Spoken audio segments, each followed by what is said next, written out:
It started with a phone call. Not a dramatic one, just a simple ring on a Tuesday night. Ben Whitaker had just moved into an old apartment building on the edge of town, 6th floor, Unit 6E. The rent was cheap, the neighbors were quiet, and the landlord didn't ask many questions, just the way Ben liked it. He was a loner by nature, a quiet IT guy with a history of insomnia and an addiction to caffeine and silence. So, when the old rotary phone in the living room rang for the first time since he moved in, it felt wrong. Ben didn't even know the thing worked. He picked it up, expecting a misdial. "Hello," he said. No answer, just static, followed by a whisper, "Don't sleep in that room." He paused. "What?" Click. The line went dead. He stood there, heart racing, the phone still pressed to his ear. The apartment was silent again. Maybe it was a prank. Maybe some crossed wire. The place was ancient, after all. He shook it off and went back to his desk. But that night, he couldn't sleep.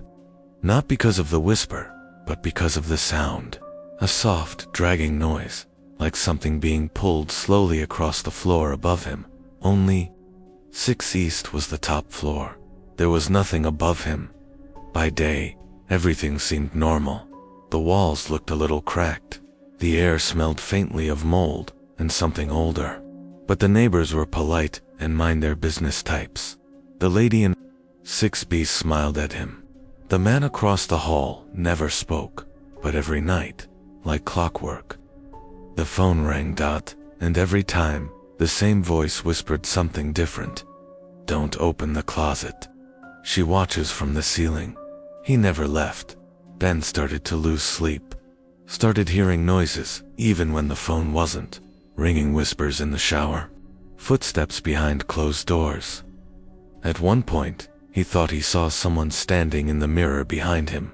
But when he turned around, there was nothing there. He tried unplugging the phone. It still rang. He called. The landlord. "Yeah, that unit's got quirks," the old man said. "We keep it cheap for a reason." "What happened here before me?" Ben asked. There was a pause. "Don't worry about it," the landlord replied. "It's your place now." The next night, Ben snapped. He answered the phone before the first ring even finished. "What do you want from me?" This time, the voice wasn't whispering. It was clear, a man's voice, older, raspy. "You're in my room." Ben threw the phone across the room. It shattered into pieces. He packed a bag and walked out. He booked a hotel and stayed away for 3 days. But something pulled him back. Not just his things. It was like a presence, a weight in his chest that kept reminding him, "You left something unfinished." So, against his better judgment, he returned. The apartment was cold. The windows had fogged from the inside. The closet door was slightly open. He hadn't left it that way, and on the floor was the phone toll, unbroken, back on its hook. It rang. Ben didn't answer it this time. He walked over, picked it up, and threw it in the garbage disposal. Turned the switch. The blades spun, sparks flew. Plastic and metal shredded. Finally, silence. He laughed to himself, shaky, relieved. Done. He turned around to go to bed, and froze. The closet door was wide open. Inside, the closet was something he hadn't noticed before. A panel, a square cut into the drywall at the back.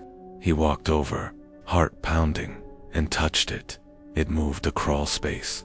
He pulled it open. A foul stench hit him, old rot like wet dirt and decay. Inside was darkness, but there was something else. A sound, breathing, not his own. He reached in with his phone flashlight. The beam caught something, a shape, a face. Eyes. A man crouched in the corner of the crawl space. Skin pale, fingers bleeding, mouth twitching. Before Ben could react, the man whispered, "You shouldn't have come back." Ben stumbled backward, slamming the panel shut. He pushed. The closet door closed and backed away, shaking, barely able to breathe. The lights in the apartment flickered. The phone, now destroyed, rang again. Ben ran. He didn't pack. He didn't lock the door. He just ran. The next morning, he went straight to the local archives, spent hours combing through newspaper articles. He finally found it. Apartment 6E, a murder. 1974. A tenant named Howard Green had barricaded himself inside the unit, convinced something was living in his walls. He claimed he could hear voices, footsteps, see things in the mirrors. No one believed him until he killed his upstairs neighbor with a hammer, claiming the man was crawling through the ceiling. Howard had disappeared before trial, never seen again. Ben sat there, eyes wide, the blood draining from his face. Underneath the article was a blurry photo of Howard. It was the same face he saw in the crawl space. Ben never returned to apartment 6E. He changed numbers, moved across the country. But sometimes, when he stays in a hotel or borrows someone else's phone, he swears he hears it ring. And if he ever picks up, the voice still says, "You're in my room."